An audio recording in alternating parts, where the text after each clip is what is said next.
বন্ধুরা, সেমিস্টার 2 এর আগের দিন আমরা ছুটি গল্পটি থেকে সাজেশন দিয়েছিলাম প্রশ্ন, এবং যেটা পেয়ে তোমরা অনেকেই বলেছো যে দাদা খুব ভালো হলো, আমাদের প্রশ্ন উত্তরগুলো পেয়ে গেলাম। তো আজকের এই ভিডিওতে ক্লাস 11 সেমিস্টার 2 এর তেলেনাপোত আবিষ্কার দ্বিতীয় যে গল্পটি রয়েছে সেখান থেকে সম্পূর্ণ সাজেশন দিয়ে দেবো। তো আজকের এই ভিডিওটা অবশ্যই বলতে চাই যে পুরো প্রথম থেকে শেষ অবধি দেখবে। সেমিস্টার 2 এর স্টুডেন্টদের জন্য একটা গুরুত্বপূর্ণ ঘোষণা ভিডিওর প্রথমেই।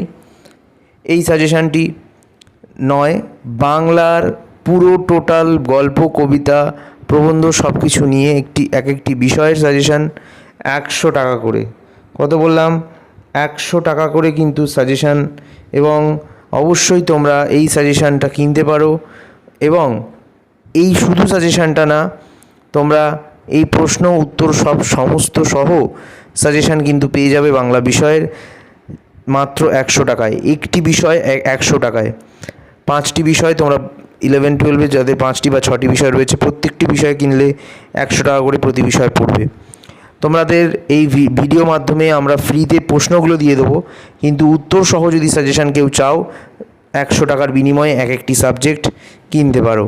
সেমিস্টার 2 এর স্টুডেন্টরা 2025 সালেই কিন্তু তোমাদের সেমিস্টার 2 এর ফাইনাল পরীক্ষা। তো বেশি দিন সময় নেই। হোয়াটসঅ্যাপ করতে পারো আমাদের 9038602842। এইটা হচ্ছে হোয়াটসঅ্যাপ নাম্বার।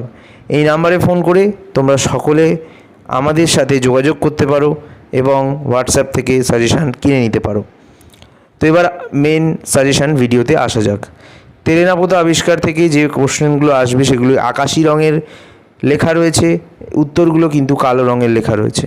উত্তর সহ সাজেশান কিনতে 100 টাকা দাম বললাম। হোয়াটসঅ্যাপ নাম্বারও বলে দিলাম, আরও একবার দেখিয়ে দিই। 9038602842 এই নাম্বারে হোয়াটসঅ্যাপ করতে পারো এবং তোমাদের প্রয়োজন হলে কিনে নিতে পারো। তো তেলেনাপোত আবিষ্কার গল্প থেকে প্রথম প্রশ্ন। তেলেনাপোত আবিষ্কার গল্প অবলম্বনে যামিনী চরিত্রটি সম্পর্কে আলোচনা করো। দ্বিতীয় প্রশ্ন, তেলেনাপোত আবিষ্কার গল্প অনুসরণে গল্পকথক চরিত্রটির বিবরণ দাও। মানে যিনি গল্পকথক তার চরিত্রের বিবরণ। তারপর কে নিরঞ্জন এলি? নিরঞ্জন কে? কোন পরিস্থিতিতে গল্পকথক নিরঞ্জনের ভূমিকায় অবতীর্ণ হয়েছিলেন? আপনার আসল উদ্দেশ্য, আপনি নিশ্চয়ই বিস্মৃত হবেন না। আসল উদ্দেশ্য বলতে কী বোঝানো হয়েছে? উদ্দেশ্যটি পূরণের জন্য তিনি কী করেছিলেন? এই ধ্বংসাবশেষটি একটি অপেক্ষাকৃত বাসযোগ্য করে ঘরে আপনাদের থাকার ব্যবস্থা করে নিতে হবে। কাদের থাকার ব্যবস্থা করে নিতে হবে? বাসযোগ্য ঘরটির বর্ণনা দাও। পরবর্তী প্রশ্ন, গরুর গাড়িতে করে যাওয়ার অভিনব অভিজ্ঞতাটি বর্ণনা দাও। হঠাৎ একসময় উৎকট এক বাদ্যবাজনায় জেগে উঠে দেখবেন কোন বাদ্যবাজনার কথা বলা হয়েছে, সেটিকে উৎকট বলা হয়েছে কেন, বাদ্যযন্ত্রটি বাজানোর কারণ কি? মেয়েটির চোখে কৌতূহল আছে কিন্তু গতিবিধিতে সলজ্জ আড়ষ্টতা নেই। মেয়েটি কে কোন প্রসঙ্গে মন্তব্য করেছিল মেয়েটির সম্পর্কে, আর কি জানা যায়? বসে আছেন কেন, টান দিন, এ কোন প্রসঙ্গে এই কথা বলা হয়েছিল? উদ্দিষ্ট ব্যক্তি ছিপে টান দিতে ভুলে যাবেন কেন? তবু এই অভিযানে তারা এসেছে, কে জানে আর কোন অভিসন্ধিতে? কোন অভিযানের কথা বলা হয়েছে? তারা বলতে কাদের বোঝানো হয়েছে? পাঠ্যগল্প অবলম্বনে তাদের পরিচয় দাও। আপনার ছিপ টিপ যে পড়ে রইল, কে কোন প্রসঙ্গে এই কথা বলেছিল? এই কথার পরিপ্রেক্ষিতে গল্পকথক কী জানিয়েছিলেন?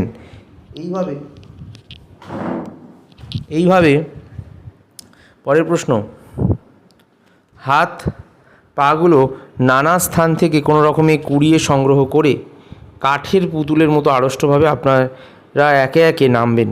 এটি কোন গল্পের অংশ? উদ্দিষ্ট ব্যক্তিরা কাঠের পুতুলের মতো আড়ষ্ট হবেন কেন?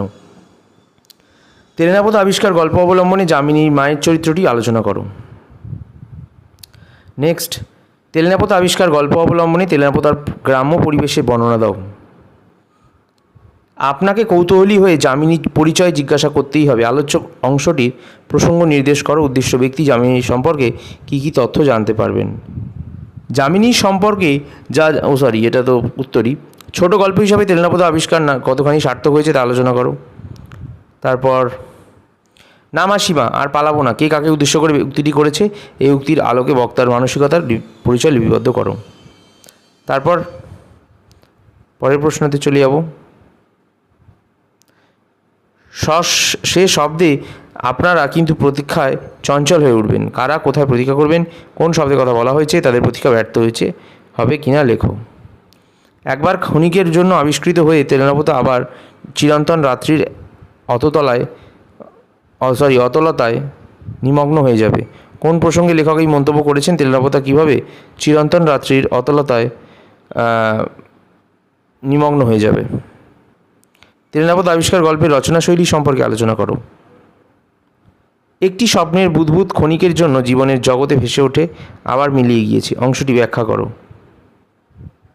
তাহলে হঠাৎ একদিন তেলেনাপোতা আপনিও আবিষ্কার করতে পারেন। অংশটির বক্তাকে কী কী বিষয় সম্ভব হলে তেলেনাপোতা আবিষ্কার করা যাবে। আমি তোমায় কথা দিচ্ছি মাসিমা, আমি কথার নড়চড় হবে না। কে কাকে বলেছে কথাটি? সত্যি কি তার কথায় নড়চড় হয়নি, তা ব্যাখ্যা করো। মনে হবে তেলেনাপোতা বলে কোথাও কিছু সত্যি নেই। এ কথা কার কেন মনে হবে? এ মনে হওয়ার কারণ কি? তেলেনাপোতা যাওয়ার কারণ কি? একে লেখক আবিষ্কার বলেছেন কেন? আমি জানতাম তুই না এসে পারবি না বাবা, তাই তো এমন করে এই প্রেতপুরি পাহারা দিয়ে দিন গুনছি। কে কখন এই মন্তব্য করেছিল? উদ্দিষ্ট ব্যক্তি এই কথার পরিপ্রেক্ষিতে কী জানাবেন? মাছেরা আপনার শক্তি সামর্থ্য সম্বন্ধে গভীর অবজ্ঞা নিয়েই বোধহয় আর দ্বিতীয়বার প্রতিযোগিতায় নামতে চায় না। কোন প্রসঙ্গে এই মন্তব্য করা হয়েছে? মাছরা দ্বিতীয়বার প্রতিযোগিতায় নামতে চাইবেন না কেন? একটু এইখানে শুনে যাও মণিদা। বক্তাও মণিদার পরিচয় দাও, মণিদাকে ডাকার কারণ লেখো। ব্যাস, শুভ ক্লাসেস স্টাডি নিবেদন, শুভঙ্কর মণ্ডল। এবং তোমাদের সকলকে বলবো যে আমাদের এই সাজেশানটি অবশ্যই মান্যতা দিয়ে পুরোটা পড়বার চেষ্টা করবে এবং তোমাদের পরীক্ষায় ভালো ফল করবার জন্য আমরা এটা বানিয়েছি। তো এই প্রশ্নগুলোকে ভালো করে প্র্যাকটিস করবে এই গল্প থেকে। আর তোমাদের সকলকে বলবো যে এই গল্প থেকে যা যা প্রশ্ন আসে এর বাইরে আর আসবে না। এবং তোমরা যদি বাংলা বিষয়ে সাজেশান কিনতে চাও অবশ্যই মাত্র 100 টাকার বিনিময়ে, 100 টাকা তোমরা অনেক দিকেই উড়িয়ে ফেলো, ঠিক আছে।